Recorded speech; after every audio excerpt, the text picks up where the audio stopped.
Amanda with Hip for Fit. Today we're going to go over the back squat and the front squat.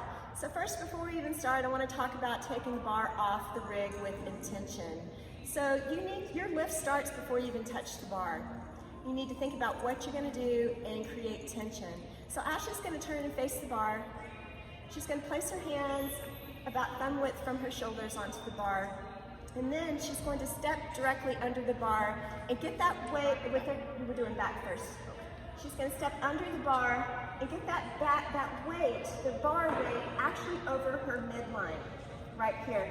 See, her feet are neutral. There's not one foot in front of the other. Now she's going to lift and then step back 3 to 5 steps. Now from here, she's actually going to, I'm going to have you just go 2 steps to the back so they can see your feet. That direction. A little bit more, a little bit more, a little bit more. I want you guys to see your feet. So we have to create tension. We want tension in the glutes specifically because that's what we're gonna work. So she's gonna press down on her heels and act like she's trying to turn her toes out.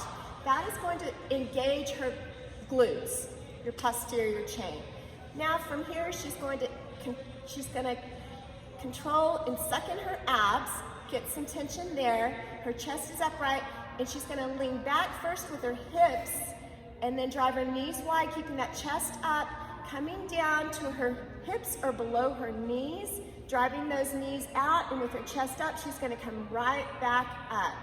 Ashley, do one more for me. Hips back first, drive those knees wide, come down, and right back up. So 2 things, guys. We want your hips to go back first because that's gonna put the weight on your heels. As soon as you bend, if you take it with your knees first, that transfers the weight forward.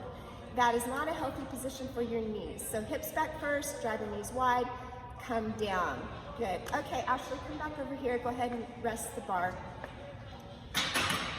All right, so now we're gonna talk about the front squat.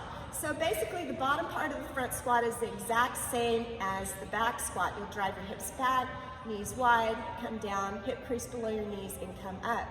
The difference on the front squat and back squat is the positioning of the bar. She wants to put the bar on her midline. So in order to do that, she's in a front rack position.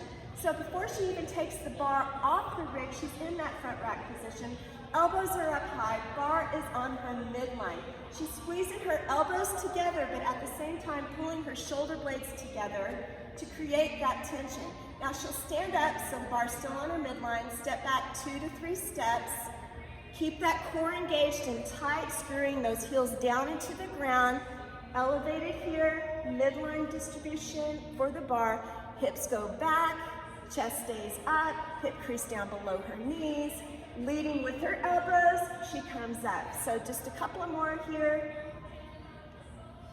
Good, and up. Now guys, listen, the reason we want your hip crease down below your knees is to take the pressure off the knees. When you are above your knees, above your hip crease on your squat, your quadriceps are the one that's taking all of the tension. So it's forcing that patella right and left.